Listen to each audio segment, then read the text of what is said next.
અયોધ્યા ખાતે આગામી 22/1/2024ના દિવસે શ્રી રામ મંદિરમાં પ્રાણ પ્રતિષ્ઠા મહોત્સવના કાર્યક્રમ યોજાનાર છે। તે નિમિત્તે રાજકોટ જિલ્લાના ધોરાજી તાલુકામાં શ્રી રામ જન્મભૂમિ તીર્થક્ષેત્ર દ્વારા પૂજ્ય સાધુ સંતોના હસ્તે કાર્યરીને ખુલ્લું મૂકવામાં આવ્યું હતું। તો અયોધ્યાથી આવેલ અક્ષરકુંભની યાત્રાનું આયોજન કરવામાં આવ્યું હતું, જેમાં વિશાળ સંખ્યામાં ભાઈઓ બહેનોએ ભાગ લીધો હતો।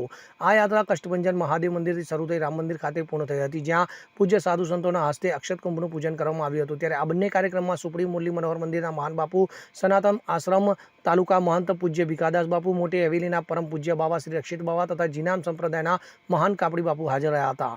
તો રામ મંદિરે યોજાયેલી આ ધર્મ સભામાં પૂજ્ય રવિદાસ બાપુએ આશીર્વાદ પાઠવવા દરેક હિન્દુને આવતી 22 જાન્યુઆરી 2024ના રોજ પ્રાણ પ્રતિષ્ઠા મહોત્સવની વિદ્યા પોતપોતાના ઘરે દીવો પ્રગટાવી, રંગોળી કરી, તોરણ બાંધી અને મીઠાઈ વેચીને ભવ્ય ઉજવણી કરવા આહવાન કરાયું હતું, જે બાદ મહંત દ્વારા ભાવભક્તિપૂર્વક મહાઆરતી કરવામાં આવી હતી।